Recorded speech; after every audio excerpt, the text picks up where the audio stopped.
I worked as a pin-up model for various advertising agencies for over 20 years. I often came to the USA for this reason, partly because of my job. I also experienced a section of Route 66 there. When I got a glimpse of the flair of the road, even if only briefly, I was hooked on the route, as I probably did for many of you. That's why it was clear to me that if time allowed, I would drive the entire route at least once.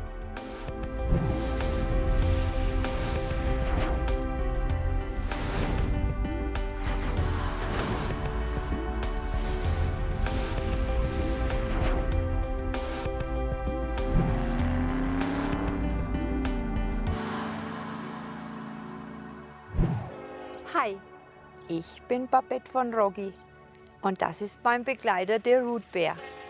Wir möchten euch einladen auf unsere Reise auf der Route 66 quer durch Amerika von Chicago, Illinois bis Santa Monica in Kalifornien.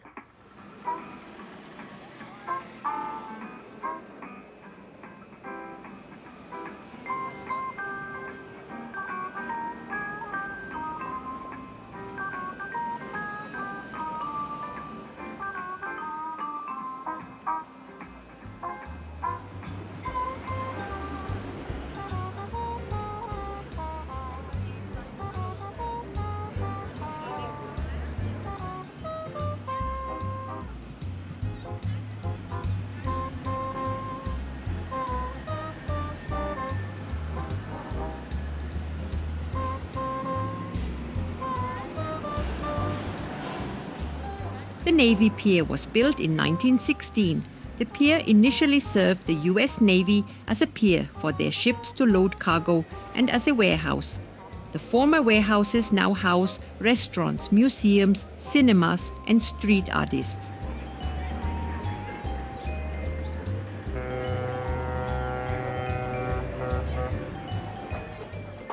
In 1951, the Navy hospital ship Consolation docked at Navy Pier.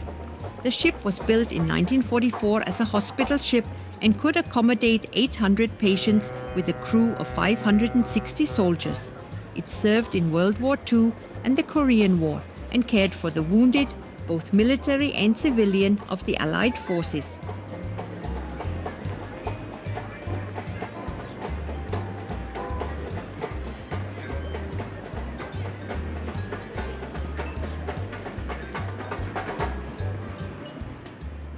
These pictures show it being received at Navy Pier and the wounded disembarking. The ship was then given a helipad to fly wounded from the battlefield directly to the hospital ship. It was decommissioned in December 1955 and scrapped in 1975.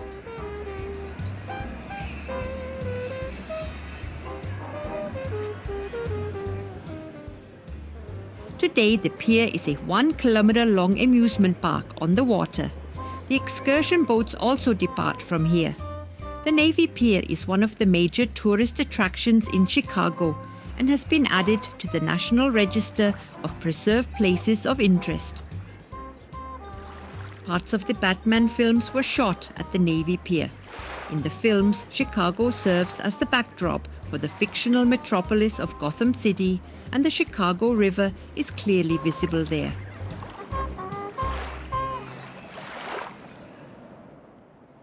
The city of Chicago was the inventor of the skyscraper and is like an open-air museum when it comes to architecture. Many steel structures dominate the cityscape here.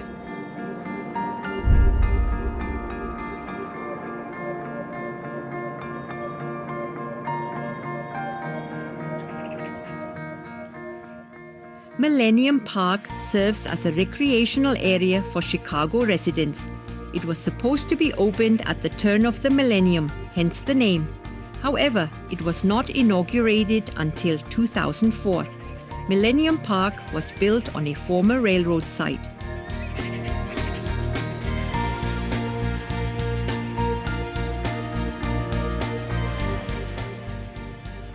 The Cloud Gate, a public artwork on AT&T Plaza.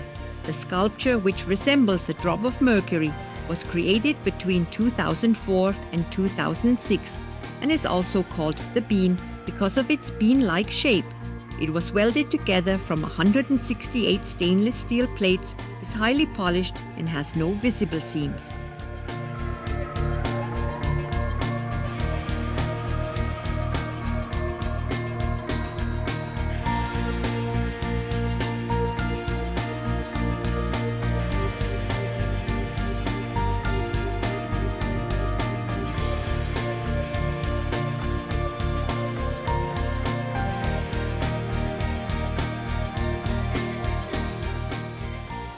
The Crown Fountain is an interactive video sculpture. The fountain consists of a reflecting pool made of black granite and two 15-meter-high glass brick towers. Using LEDs, the faces of Chicago residents are projected from the inside out. 1,000 video clips of people were recorded for this. Each face appears on the towers for 5 minutes.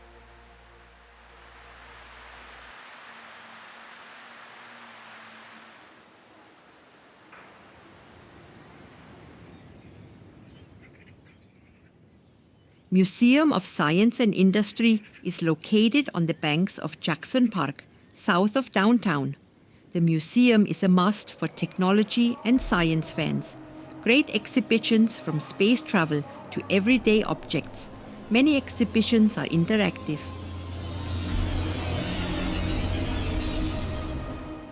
In one of the main halls, a Ju-87, the dive bomber of the German Wehrmacht, or Stuka for short, is hanging from the ceiling. The German World War II machine is one of only 2 completely preserved aircraft in the whole world. It became known and feared for the trumpet-like sound it emitted during dive attacks. It was the symbol of the Blitzkrieg.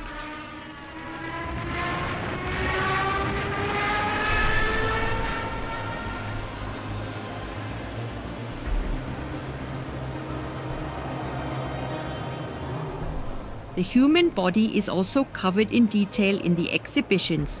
The museum is one of the best and largest economic museums in the world. Visitors' scientific curiosity is satisfied here.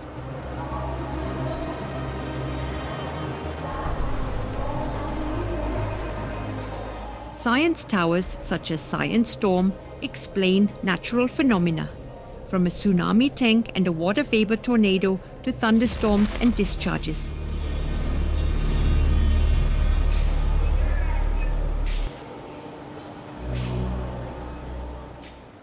The museum was opened in 1933. One of the first exhibitions was the coal mine. Today the museum has 75 exhibition halls.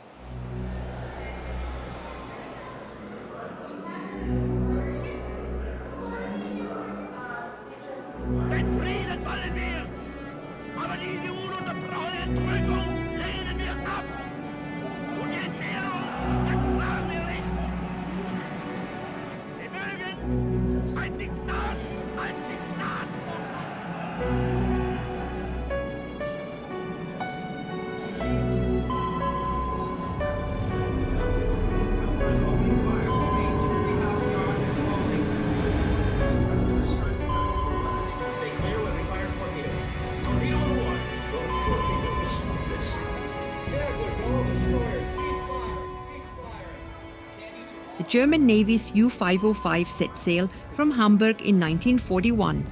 It sank 8 Allied merchant ships. The museum has specially built a gigantic underground hangar for the submarine. The exhibition tells the whole story of the submarine. It weighs 700 tons.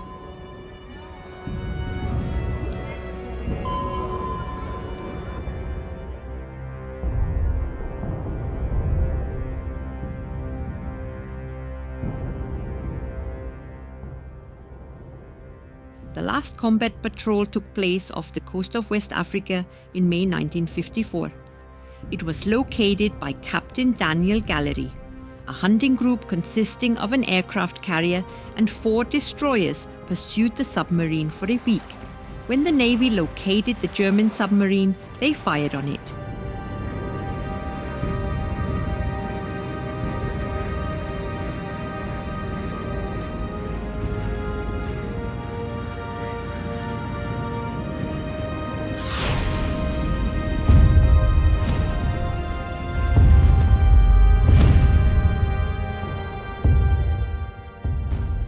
was hit by depth charges at a depth of 200 meters and forced to surface. Depth charges hit the engine room and the control center.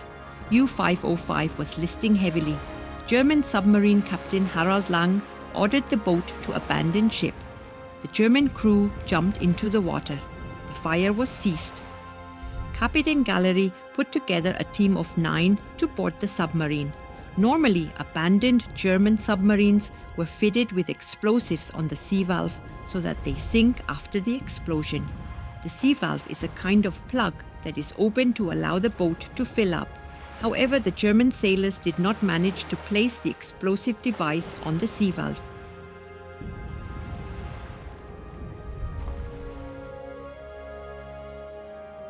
Nine US crew members boarded the boat, closed the sea valve and towed it into the Bermuda Triangle. In addition to the 2 Enigma Nazi encryption machines, they also found numerous important documents such as the code books.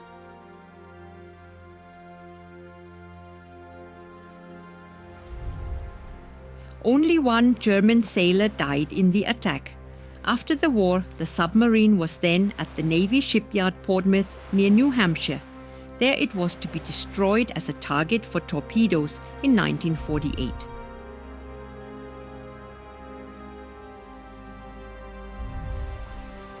The German sailors were allowed to shower on the aircraft carrier for the first time in 8 months.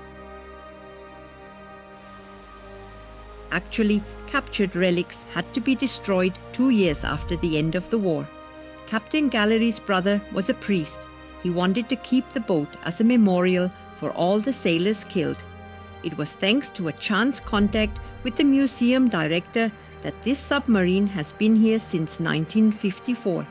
The museum was planning an exhibition on the submarine war.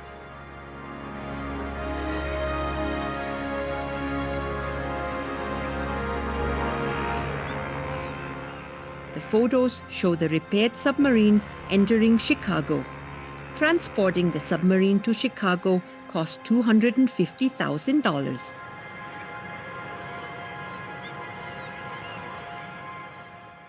In 1964, the 2 captains even met on the German submarine. They exchanged their experiences and impressions and became friends. Harald Lang and Daniel Gallery have their place in the exhibition, and the original flags are also on display there.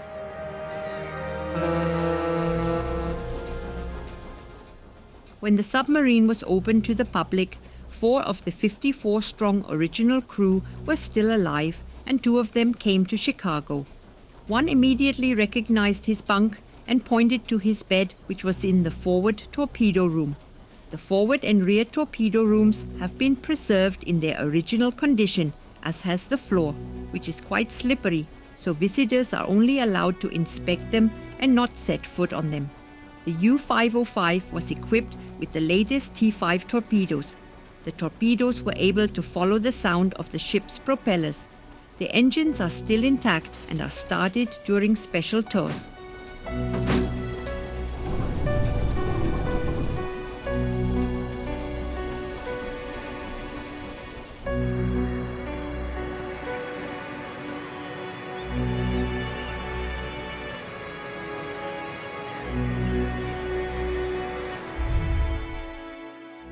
When the boat last left the water, it stood in front of the museum until 2004.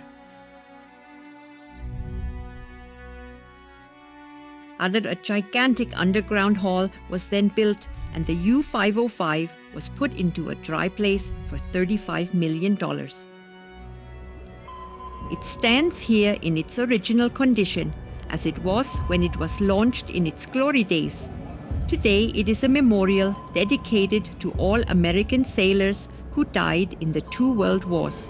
An impressive exhibition. Back to the starting point, the Millennium Park.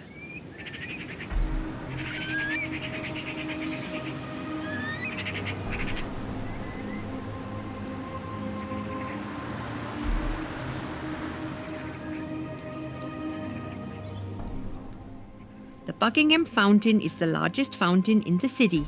It was built in 1927. and the 4 seahorses symbolize the 4 neighboring states.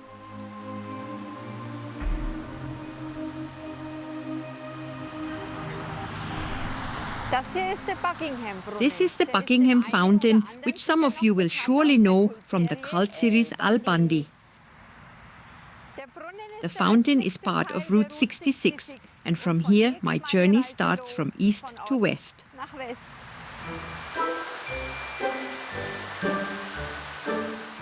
The water basin contains 6 million liters of water. The fountain's 130 nozzles spray 50,000 liters of water per minute. An impressive light and water show takes place from dusk onwards. Chicago and the Millennium Park are also a feast for the eyes in the evening hours.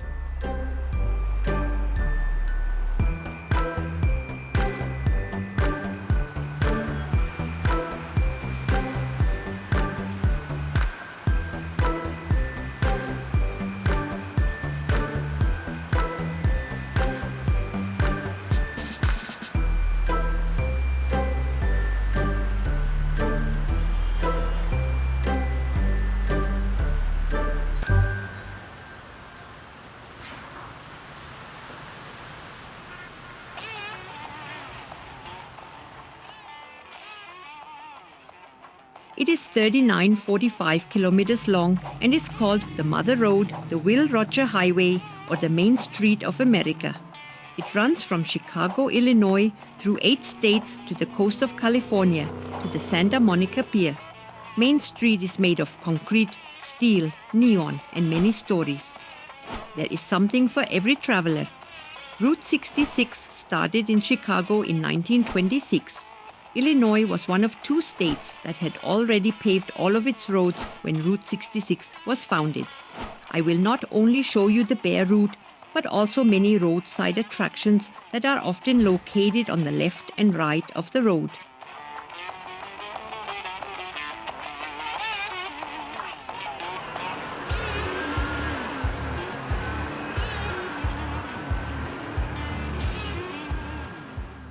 On Adams Street, on the corner of Michigan Avenue, opposite the museum, the Art Institute of Chicago, I look for the ultimate photo opportunity from the beginning of the route, and I find it. Here it is in front of a cafe on the side of the road.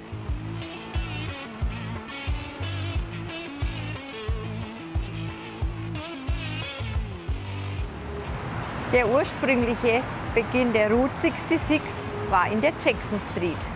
Doch durch die Einbahnstraßenregelung wurde er hierher, einen Block weiter in die Adams Street verlegt.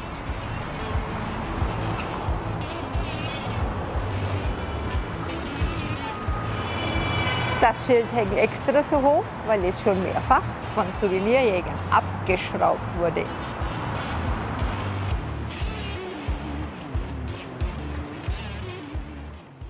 Jackson Boulevard. This is the end of Route 66 when you drive from Los Angeles to Chicago, and also on the street is the first vintage diner from the time of Lou Mitchell's. Breakfast is a must here, but the lunch portions are also huge.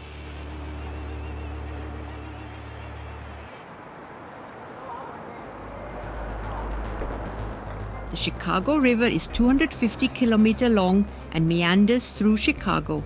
It once flowed into Lake Michigan and transported the sewage into the lake. The direction of the river was then changed using a lock system because the drinking water was extracted from the lake. The elevated railway runs here in a loop through downtown, the Union Loop.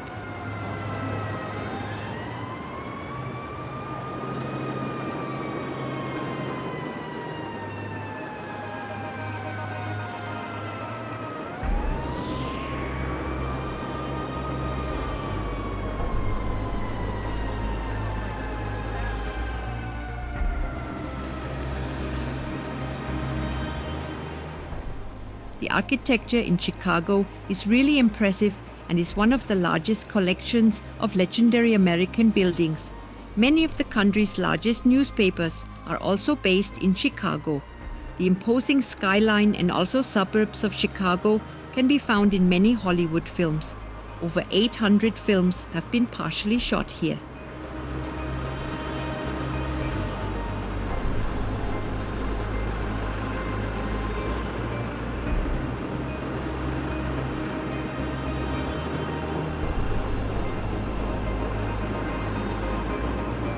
Für denjenigen, der die Route 66 von Kalifornien aus nach Chicago fährt, für den ist hier die Reise zu Ende. Refreshed, I start my tour on Adams Street and reset my Mustang's Tripmaster to 0. Let's see how many miles I can add up.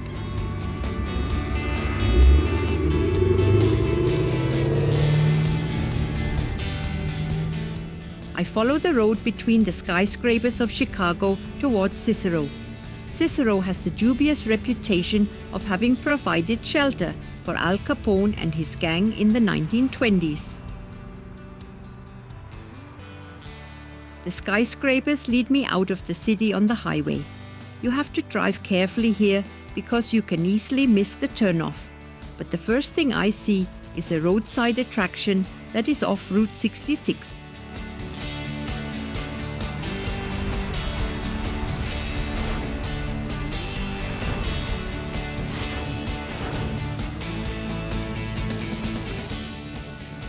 I drive north on Interstate 94 for about half an hour.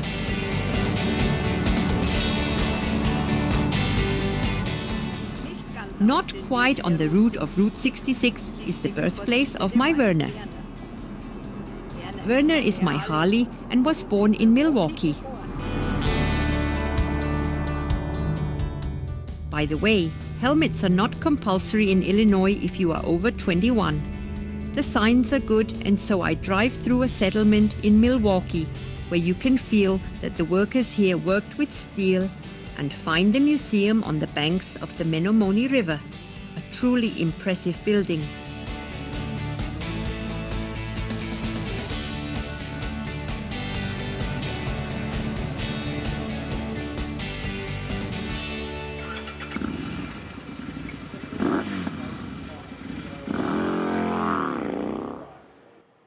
On the upper floor, I find a room where you can learn everything about Harley-Davidson engines, especially the differences between from Nagelhard to Vierrad, a kind of family tree.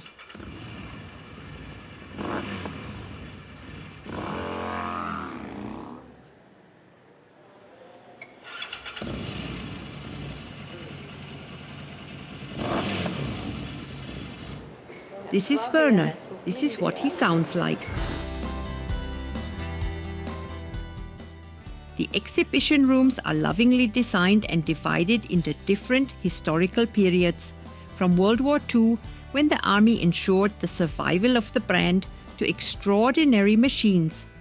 Each bike was specifically selected because of its significance and history for the company. The Model 1 is one of the first Harley-Davidson motorcycles from 1905. Only 55 models were built that year. They called it Silent Greyfellow. But the motorcycles never had anything to do with being quiet.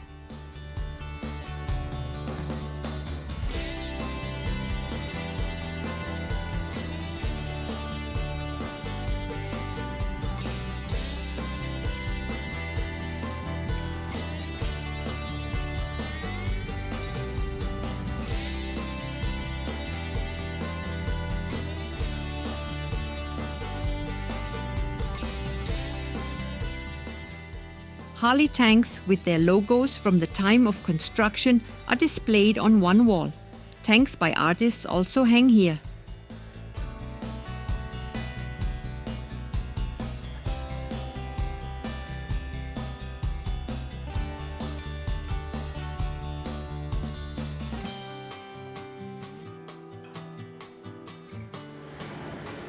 Werner.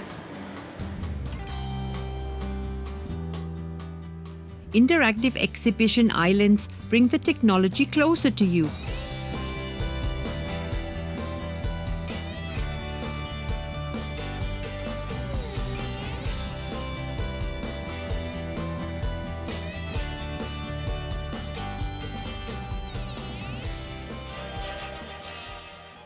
contracts with the military were also important for Harley-Davidson in the First World War. They prevailed against General Motors and Indian, but had to make some changes to their technology. Motorcycles and combat cars, the advance guard in lightning war.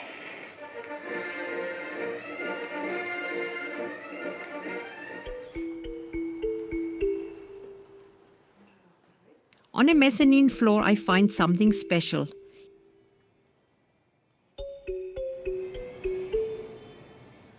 Now we are in the sacred halls, where visitors are normally not allowed, but we are allowed to take a look.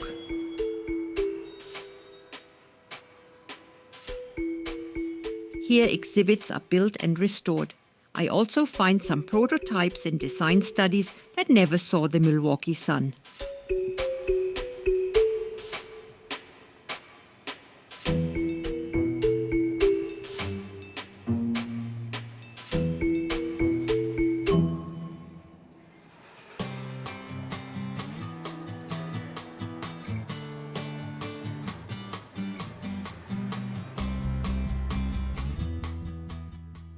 After a tsunami, this exhibit was washed up on the beach in a freight container 6,000 nautical kilometers away.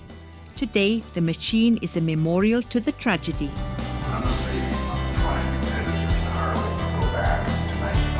Das ist interessant. They have a philosophy that they want to keep.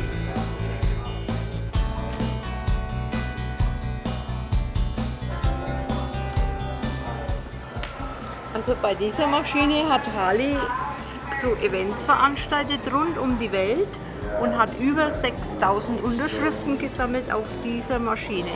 Toll! In the lower rooms are the newer models and also the stories of the film bikes.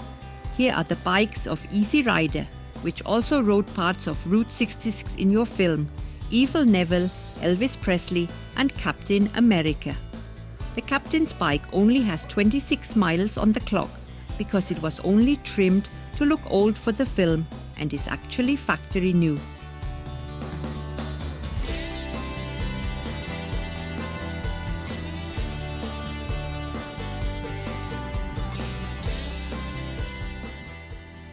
In the museum, it is also possible to try out the different models and learn all about the history and heritage of the brand.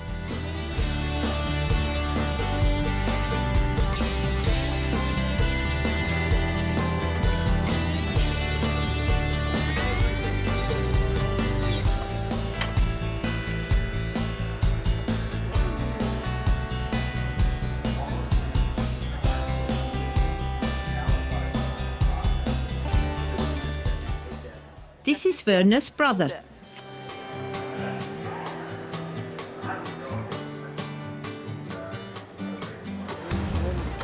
Mein Fazit, ein Muss für jeden Harley-Fan, für alle anderen sehenswert auf alle Fälle und der kleine Umweg von der Route 66 lohnt sich garantiert. Of course, there is also a quaint Harley-Davidson cafe and a souvenir shop where you can stock up on gifts.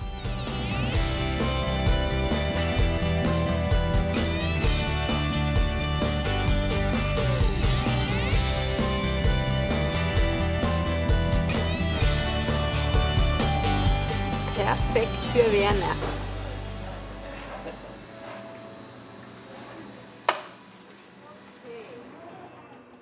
On a pre-planned route, bikers can also test drive the models in the fresh air through the Menomonee Valley.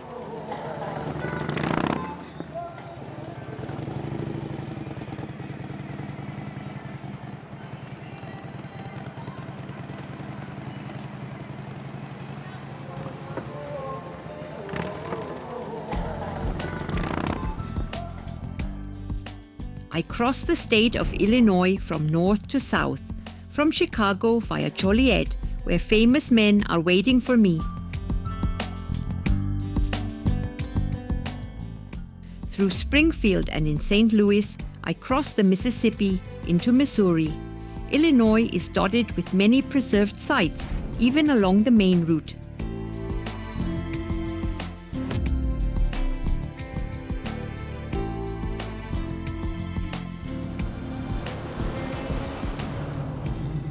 Cicero is the first district where my Mustang can feel historic asphalt.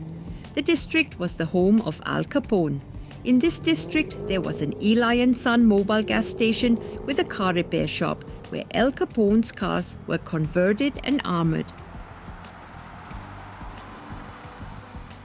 This historic castle was a former car wash and gas station. The castle-like business dates back to 1925. It was a gas station in the 70s and then a car wash, open until 2005. Even today, the district is still undermined by gangster tunnels. Many historic buildings now serve a different purpose. A Cindy Lynn Motel was opened in 1952. The wooden billboard is reminiscent of an easel and advertises luxurious rooms. My first food stop on Route 66, Henry's Hot Dog. Of course I had to try one. They're supposed to have one of the best Chicago-style hot dogs here. The billboard says it's a meal for you. The drive-in isn't just aimed at hot dog lovers, but also offers a variety of other delicacies.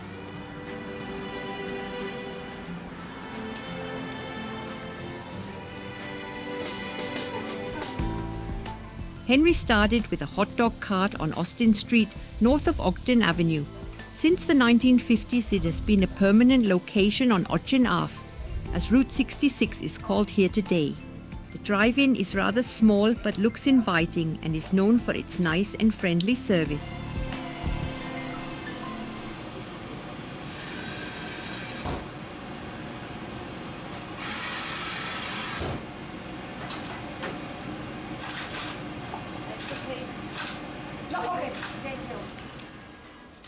Chicago-style hot dog and fries are the specialty here. Everything wrapped in wax paper.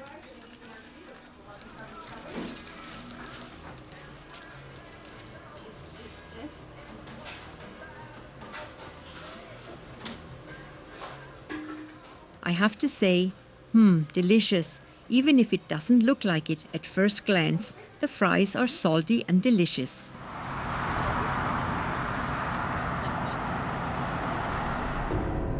Rechts auf, den Parkplatz abbiegen, dann Ankunft am Ziel. Refreshed, my car navigation system guides me to the parking lot of the Follow Auto Museum. I first get an overview from the air and see that a lot awaits me. The Family Museum opened its doors in 1960.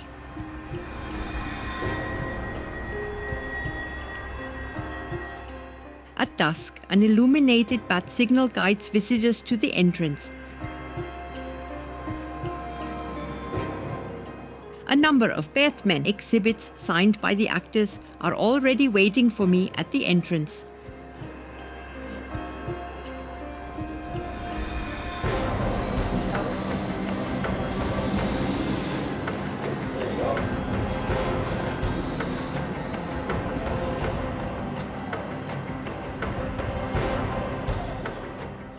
Colorful and supporting comic speech bubbles accompanied the fight scenes in the film. The first and probably most famous Batmobile from 1966. The museum also has all the other Batmobile and their wax figures.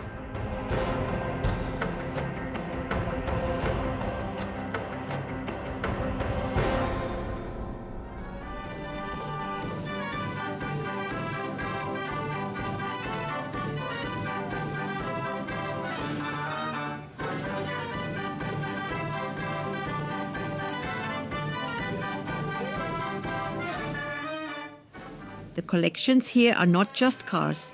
There are also music organs, jukeboxes, and carousels.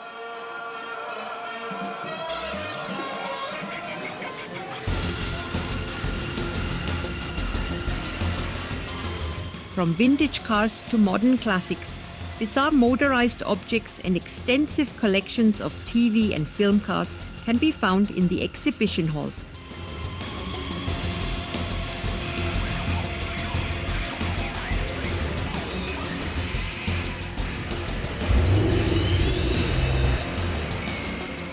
The film cars have an extreme background noise, as the soundtracks or scenes from the game are played along with the cars. As with the Batmobile, the main actors are cast in wax next to their cars.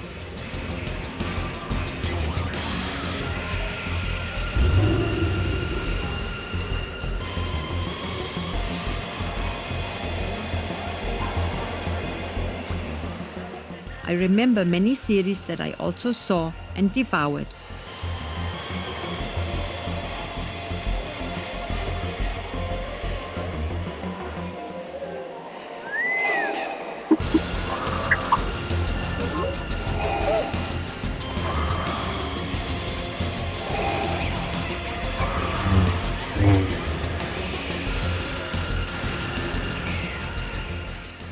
Congratulations and signatures from the actors are on the cars.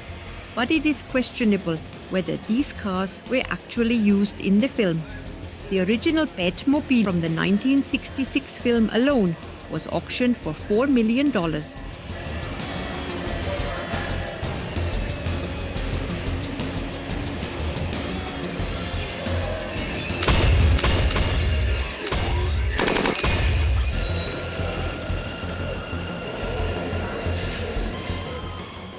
In any case, it is the largest and most extensive film car collection that I have visited, including the Waxworks cabinet.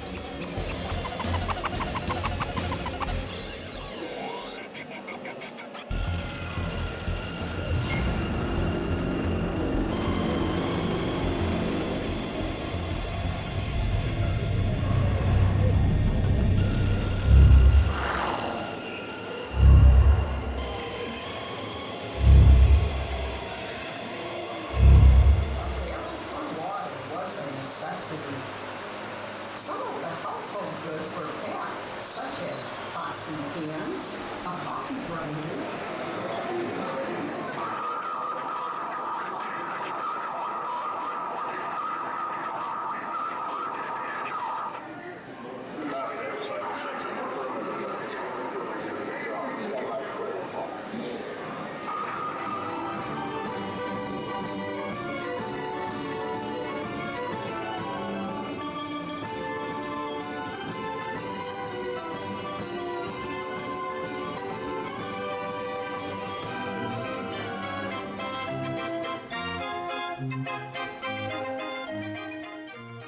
I am interested in what the first car in the extensive collection was.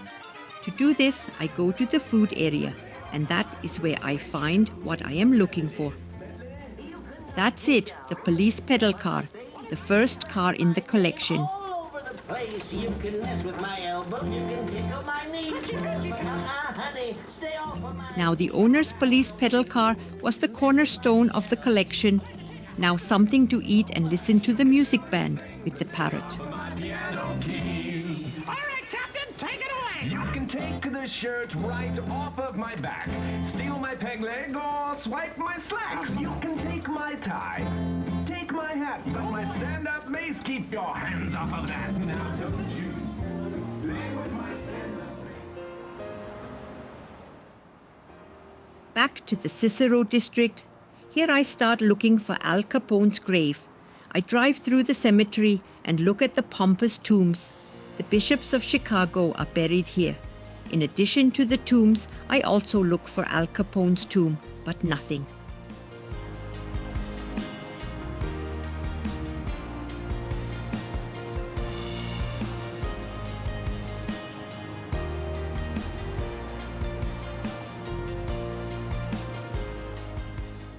In section 34, I finally find what I'm looking for, a rather normal stone with the inscription Capone.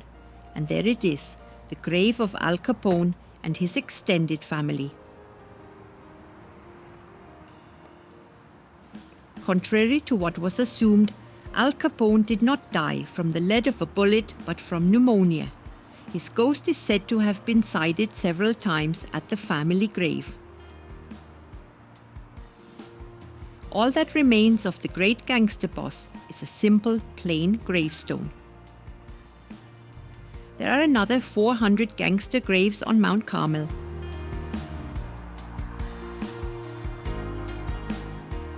This This auto repair shop was already changing exhaust systems and shock absorbers when Route 66 was still passing by.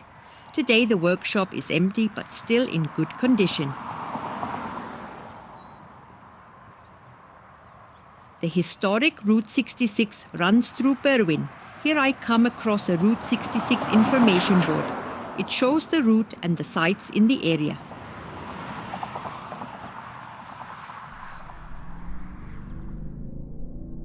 A large Route 66 car show is held in Berwyn once a year. The car show is considered the best event in all of Illinois. There are also a few historic shops along the main street.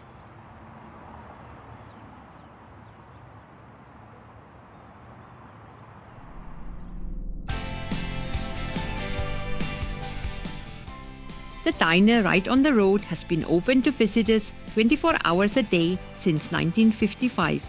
They advertise that they use 1.25 million eggs a year and prepare 250,000 steaks. The NASCAR racing car with the driver Eggman is not just an eye-catcher in front of the diner. He drove the steep curves in the oval of the racetrack. I choose a classic burger and am not disappointed. Here everything is prepared in front of the customers, and that is a real highlight. The restaurant is in the third generation of the founding family.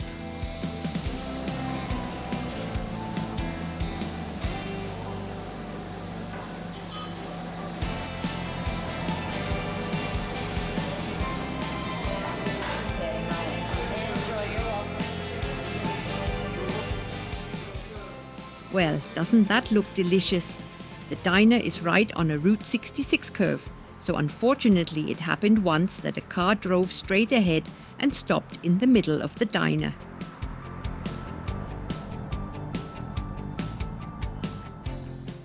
Shortly after that, there is a small section of historic Route 66 with original asphalt.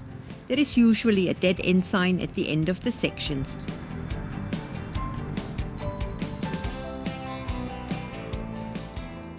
A little further on, there is a large section of the original historic route, but this is closed off and no longer passable.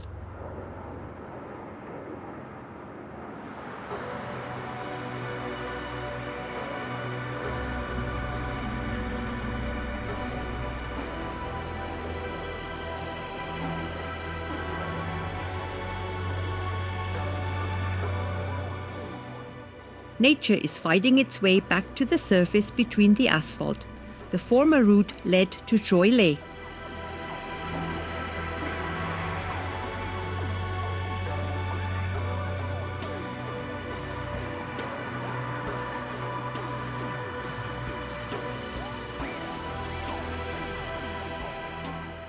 Today it divides the mining area of the Vulcan Material Company.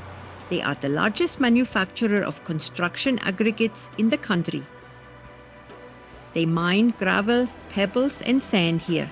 The question is how long they can continue to allow the disused historic Route 66 to run through their mining area.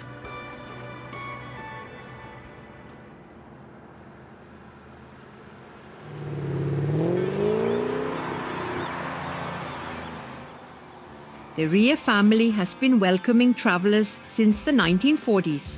The billboard is still an original. Chicken basket means fried chicken. The restaurant also used to be a Bluebird bus stop. The chicken is still made according to the original recipe, only the restaurant is a replica. In Illinois, 31 wayside information boards are located along the entire route. They are mostly located in front of attractions with historical significance. The wayside information boards use illustrations, pictures, and even audio. Get your kicks on Route 66 is the personal slogan of the restaurant that specializes in the bird, 15 miles from downtown Chicago. In 1930, the restaurant began as a lunch counter attached to a gas station. Legend has it that two local farm wives offered the owner a secret recipe for fried chicken if he would buy all the chickens from them. Soon the gas station was just a side business. The chicken basket was born.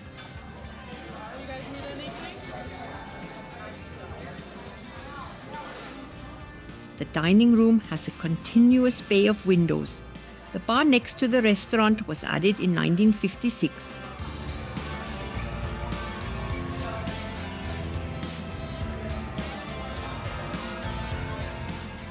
The new restaurant building was built in 1946. In the 1950s, the owner flooded his roof to create an ice rink.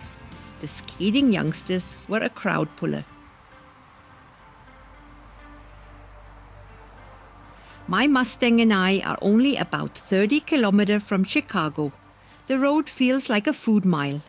Just behind the chicken basket, the next advertising sign comes up and asks, "Hungry?" The White Fence Farm has been serving chicken in the Romeoville district since 1954. It started with a breeding farm for racehorses. Since there was no restaurant in the immediate vicinity for guests and visitors, the owners opened the restaurant.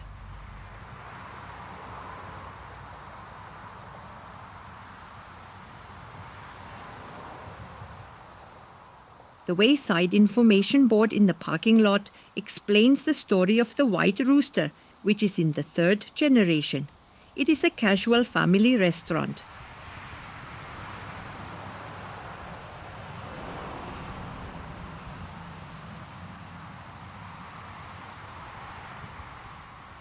At the end of the parking lot, the owners have a petting zoo for the little guests. Mini goats and alpacas live here on a spacious property.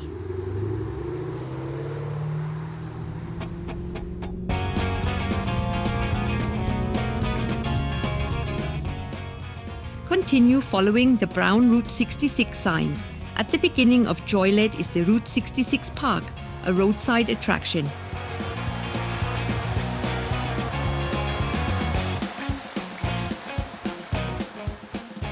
Picture boards show the highlights in town.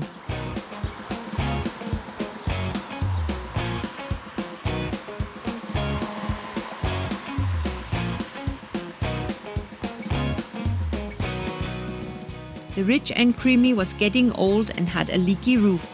It was actually supposed to be torn down, but the residents didn't want to let the Route 66 relic die, and so it was saved.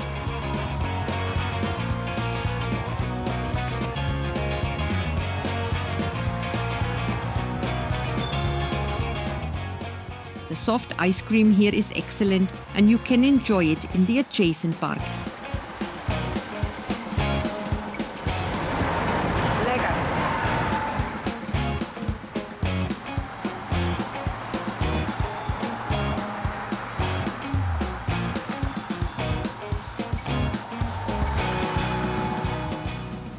Opposite the park, Dick's On awaits me, a former gas station, my first contact with the vintage classic cars on the street.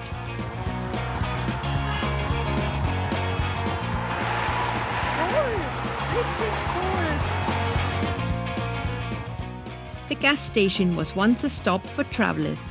Today it is the vintage cars that are parked here. Dick's On is a towing company.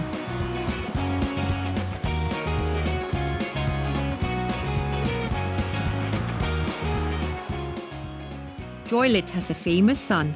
Lionel Richie lived here and did his high school diploma, but two brothers also helped the town to become famous.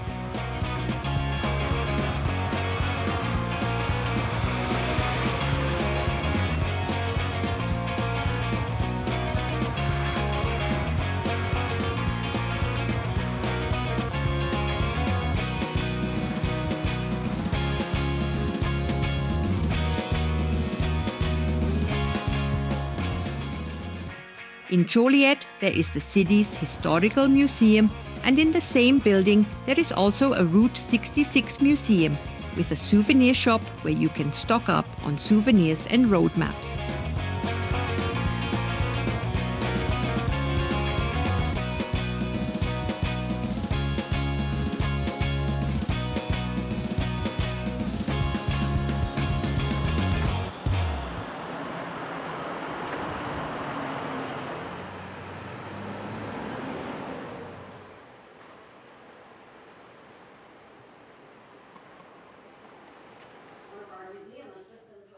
the historic route of Route 66 is not as easy to find and signposted everywhere as it is here. Therefore, historic road maps can be very helpful. The maps also tell stories along the road. From the 1950s onwards, travelers were given road maps free of charge at petrol stations. It was part of good service. Maps with a list of petrol stations were available as early as 1914. The greatest adventure back then was arriving, not exploring the landscape.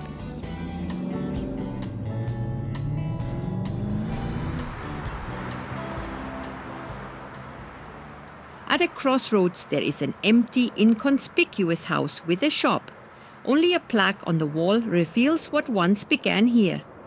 John McCulloch opened the first Dairy Queen branch here. He invented soft ice cream, also known as soft serve, back in 1938.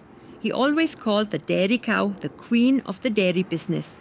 That's how he came up with the name of his shop, Dairy Queen. The biggest hurdle at the time was finding a freezing system to cool the amount of soft ice cream. In 1940, the time had finally come. The ice cream chain is still a great success today. The branch closed in the early 1950s.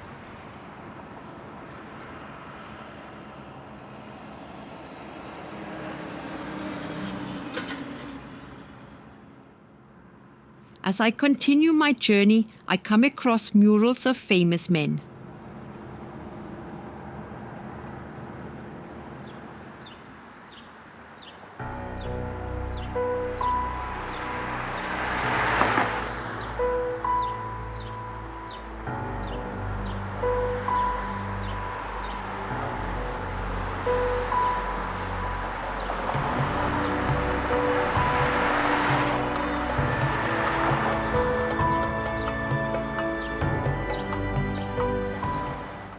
Does this prison look familiar to you? Bekannt vor?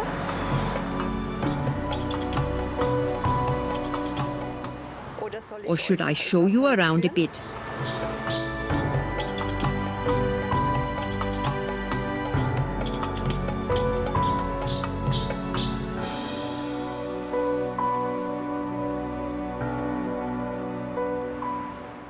Exactly. It became famous thanks to these two tough guys. Wurde es bekannt.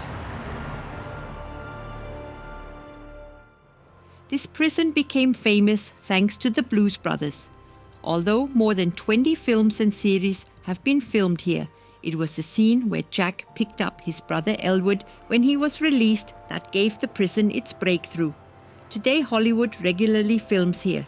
When filming was taking place in the 80s, the prison was still in use. Inmates were kept here until 2003. After that, it was closed. Walls and watchtowers surround the 16-hectare site.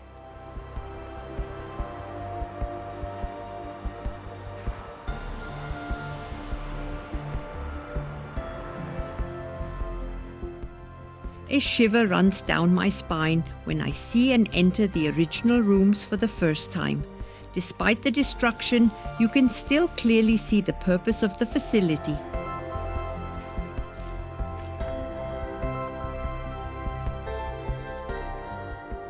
I go to the upper floors of the main building. This is where the offices and the apartment of the director and his family were.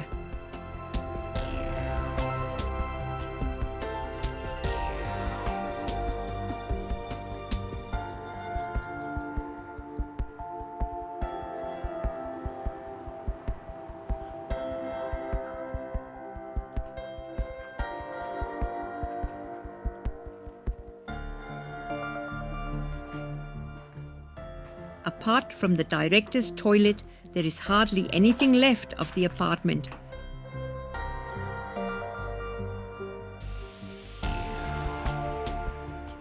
Blood or just paint from young people who played here. In any case, an entire floor is missing.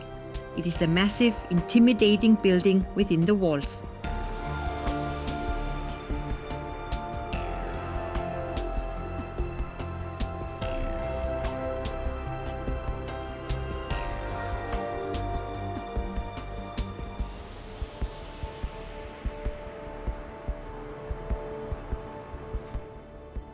To the left and right of the main building are the east and west cell tracks.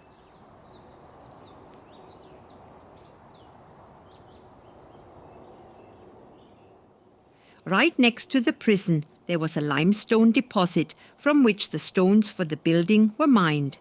It opened in 1890 with 33 prisoners.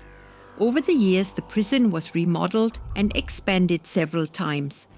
In the final expansion phase, there were 24 outbuildings within the walls.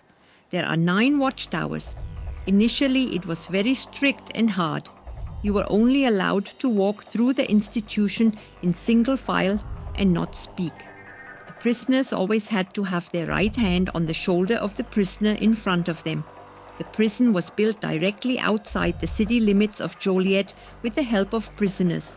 It could initially accommodate a maximum of 761 inmates. In the back were the workshops where the prisoners worked. Toys, shoes, tables and chairs were made here. In later years, the state police cars were serviced in the auto repair shop, even by the prisoners. Oil changes and minor repairs were carried out on the police cars here. The number of prisoners rose to a peak of 1,300 in 1990.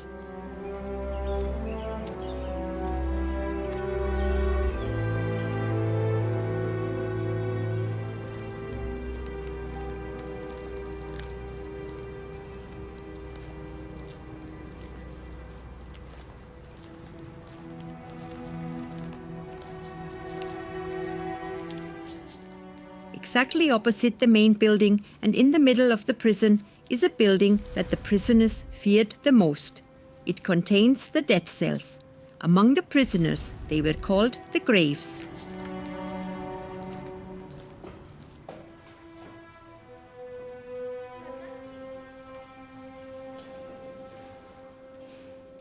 This is where the criminals went when they were sentenced to death.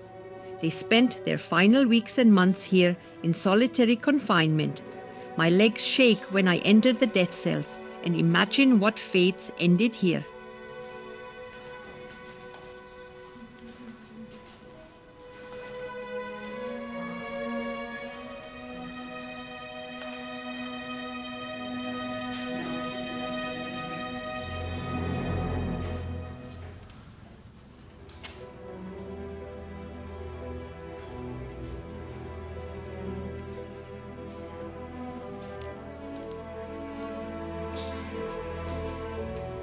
There are 22 death cells spread over 2 floors.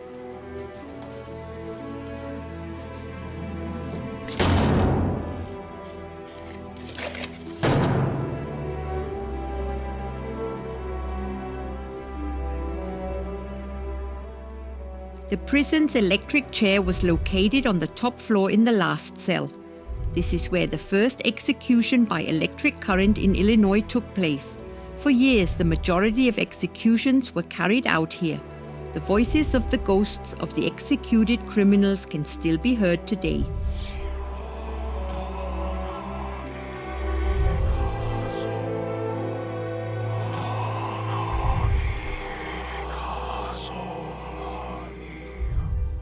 It's never too late to mend. It's never too late to improve. Written on the floor of the death row wing.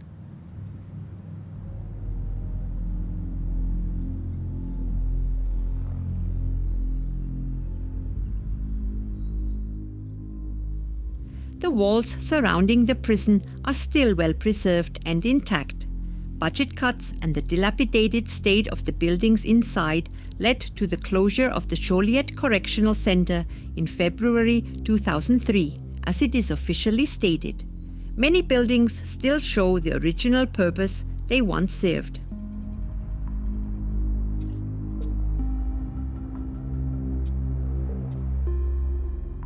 In the 1960s, hepatitis experiments were carried out on volunteer prisoners.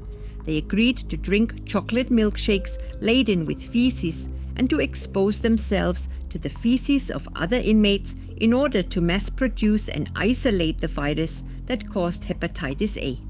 The Army was particularly interested in hepatitis A because it was a classic disease of overcrowding and unsanitary conditions in prisons and military camps.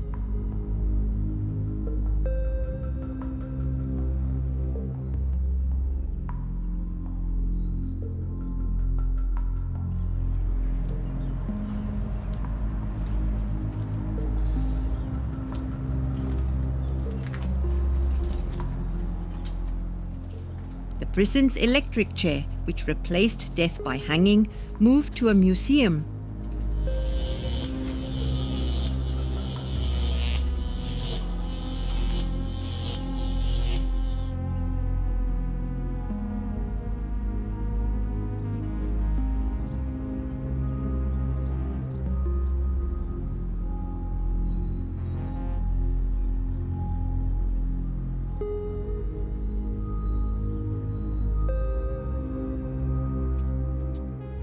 The chapel with the striking tower is still preserved. The windows above the altar, however, fell victim to vandalism.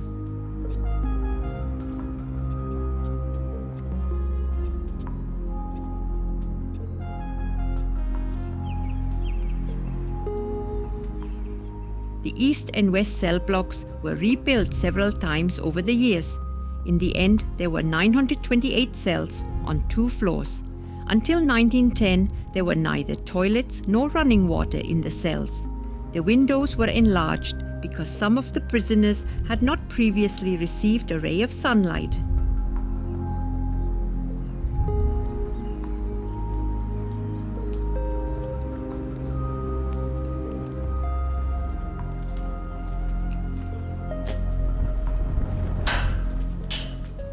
When I walk through the entrance of the East Cell block, I notice a special coolness.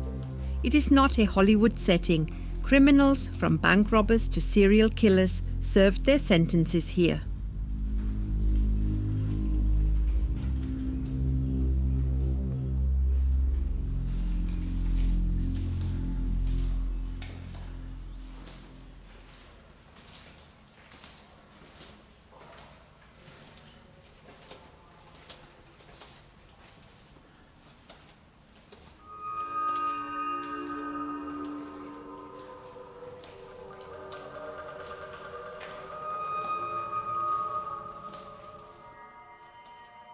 The number 415 was Joliet Jack Blues, aka John Belushi's cell number. Scenes from the feature film were shot in this cell block. Parts of seasons of the US television series Prison Break were also filmed here, but that happened in 2005 and 2006 when the prison was already closed.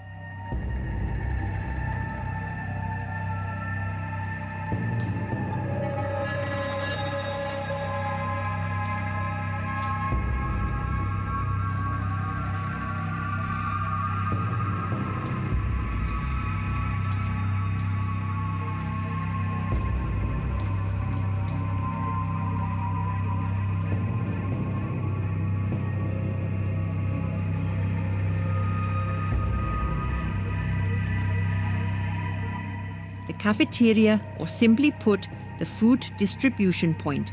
This was the only opportunity for inmates to come into contact with other inmates.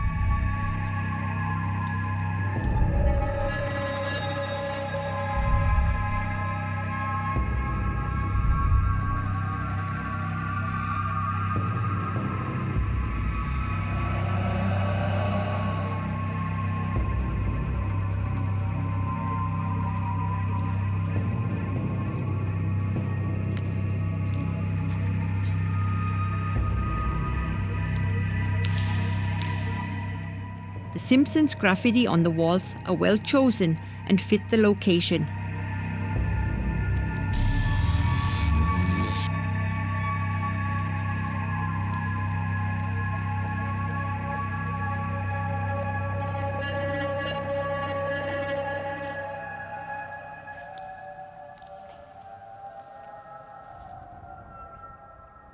The prison was still in use when the Blues Brothers film was shot.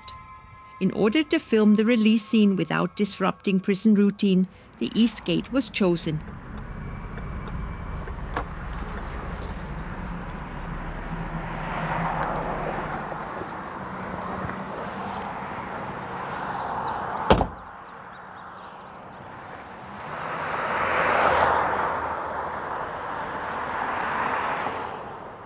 This is where Albert picked up his brother from prison.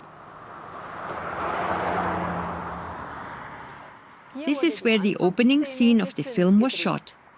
The east exit gate had been locked for 30 years in the 80s, rusty and not functional. For the opening scene of the film, the iron gate was made operable again. This cost the film production company $60,000. I leave Joliet with breathtaking images in my head, just like the brothers once did.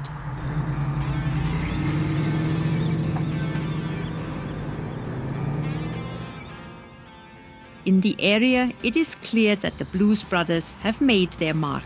From commercials to ice cream parlors, they are advertised everywhere. The Bluesmobile was a decommissioned 1974 Dodge police car. It was purchased by Elwood Blues at an auction. The Bluesmobile is equipped with a 440 Magnum engine and a patrol car package, an option Dodge offered on the Monaco in 1974. Over 60 police cars were purchased for the film's chase scenes, and the production kept a 24-hour body shop on hand to carry out repairs as needed.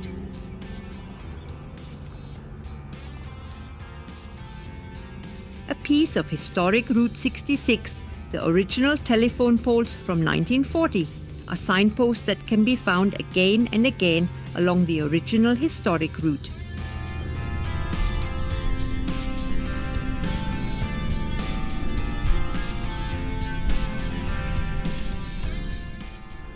The raceway just behind Joliet consists of a dragster and an oval racetrack. Indy and NASCAR races also take place here.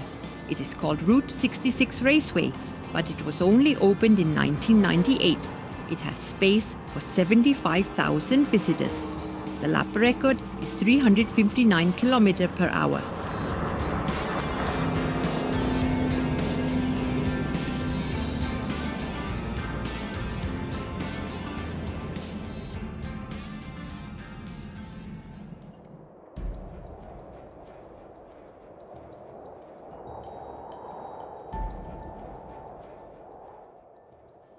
At first, I thought I was seeing the large grave of the 16th president, but I quickly realized that he was only the namesake of this cemetery on historic Route 66.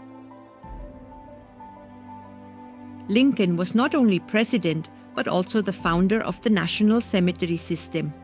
In 1892, a law was signed that soldiers who died in the service of the country should have a final resting place. Only members of the armed forces and their relatives may be buried here, and only if they were not dishonorably discharged.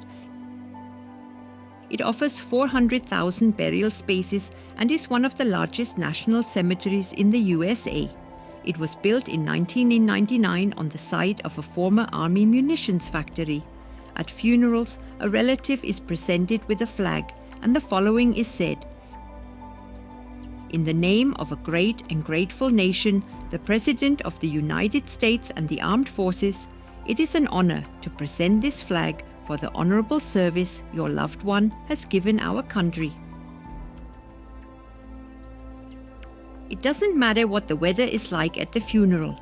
The memorial squad performs its duty in extreme cold, snow, rain, or summer heat. They pay military honors to the fallen with 3 rifle volleys.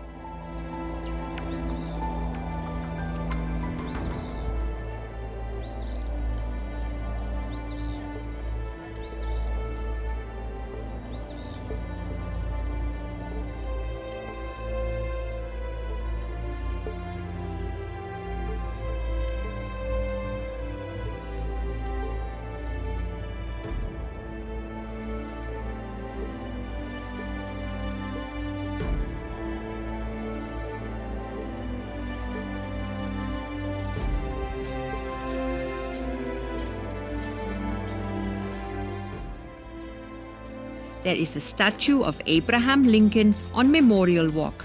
The date on his back is July 17, 1862. That was the day the Militia Act came into effect. From then on, African Americans could also serve as soldiers and war laborers in the various units.